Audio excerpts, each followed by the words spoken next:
A DNA analyst who testified in hundreds of criminal trials is headed to court again, this time as a defendant facing 102 felony counts. Thanks for being here. I'm Alexandra Lewis. And I'm Kim Christensen. Missy Woods abruptly retired from the Colorado Bureau of Investigation in 2023 after anomalies were discovered in her work. She turned herself in today. Kevin Vaughn from 9 News Investigates joins us now. And Kevin, what's the core of these charges? We know there are many of them. Well, Kim and Alex, Woods admitted during this investigation that she deleted data in some cases. She did that, she said, to avoid taking additional steps. A 35-page arrest affidavit laid out some examples. For instance, Wood filed reports in several sexual assault cases saying she had not found any male DNA. In fact, she had found small amounts.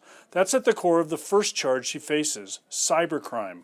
9 News legal analyst Scott Robinson says that cybercrime charge is the most serious, carrying a potential prison sentence of 48 years.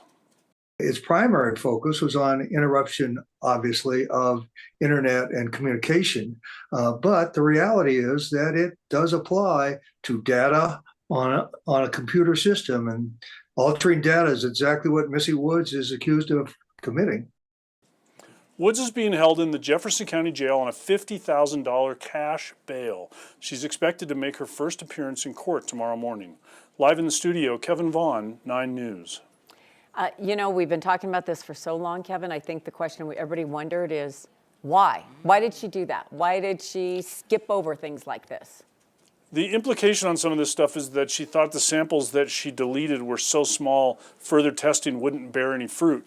But she also said at one point in the investigation that she thought perhaps she was burned out. Mm-hmm. That's the point. You leave your job. You don't potentially, do things that are going to have ramifications for years and years to come, Kevin. And that's what we're going to see here, right? That's right. I mean, there are more than 1,000 criminal cases that she touched in some way that are being looked at. It's going to probably take years for those to work their way through the courts, because those defense attorneys in some cases are going to go back to court and try to get a new trial for their client because they think there potentially was something wrong with the DNA evidence in those cases. Wow. Just the beginning, really, in some ways. All right. Thank you, Kevin Vaughn, reporting. Let's get you a live look outside. It was a cold and dreary day around Colorado, just really cold. Did you get that wind? Our weather impact team tracking another round of snow heading our way.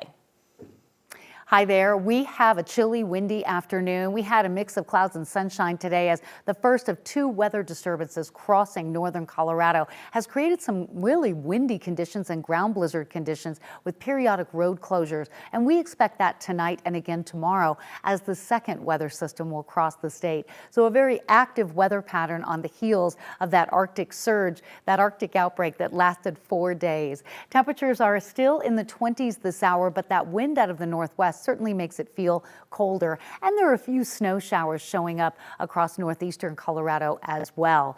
Outside right now, we have partly cloudy skies. Sun's getting ready to go down. It will be a very cold night with lows in the single digits and teens. And we're tracking a weekend storm as part of our weather headlines for the chance for light accumulation in Denver on Saturday. So the temperatures, which are starting to come down with the setting sun, won't move a whole lot in the next hour or two, but it's the wind blustery out of the north and northwest that actually makes it feel colder than that. Some of you in northeastern Colorado are seeing some scattered snow showers, but not of great impact here across the state. There are no advisories for snow or for travel. So coming up in just a bit, we're going to have the outlook for the storm coming in tomorrow and the weekend details, and that's just ahead. A teen girl who shot 5 people in downtown Denver after she was turned away from a bar will spend time in juvenile detention. Today, a judge sentenced Kiana Rosenberg to 7 years in custody. Well, she pleaded guilty to 1 adult charge. She will serve her time in the state's youth offender system. 9 News Investigates' Jeremy Hohola has been covering this case since the shooting happened nearly a year and a half ago. Jeremy's joining us live now with more on how the victims are responding this evening. Yeah, that's right, Alex. Some of the victims are not happy with the 7-year sentence in this case today. They're calling it a failure of the justice system. This was a shocking incident that happened right on Market Street in downtown Denver back on September 16th, 2023. Kiana Rosenberg was only 17 years old that night. She tried using an ID that did not belong to her to get entry to Whiskey Row. The bouncer denied her entry, which made her mad. She then pulled out a pistol and just randomly started to fire into the crowd of people. 5 people were hit and they survived. Eventually, Rosenberg was caught 1 month later in California and then pleaded guilty to 1 adult count of attempted murder. Now, as part of her plea deal, she agreed to serve time in Colorado's youth offender system. She apologized in court today, calling what she did a mistake that she regrets. However, for one of the victims here, Desiree Gomez, 7 years is not enough. It's a lifelong journey. It's going to be a long road for all of us, mentally, physically, and none of us could take that night back. One thing she said is that heal people, but she's not going to be healing me. Now, Rosenberg will have to behave in the youth offender system for the next 7 years. If she doesn't, there's the potential that she could serve 21 years in the adult prison system if she misbehaves. However, a prosecutor did say today in court that she did pick up 2 more criminal cases while in juvenile lockup before today's sentencing. So we'll see how she does over the next 7 years. Live in downtown Denver, Jeremy Hohola, 9 News. All right, thanks, Jeremy. Today, hundreds of people gathered in Boulder to celebrate the life of legendary Colorado CU football coach Bill McCartney, who died earlier this month. The service lasted more than 3 hours inside the KUSA Event Center. Friends, family members, and former players honored Coach Mack for his commitment to family, football, and faith. He passed away on January 10th at his home in Boulder. He was 84 years old. A few hundred people attended the service today, recounting stories of him on and off the field.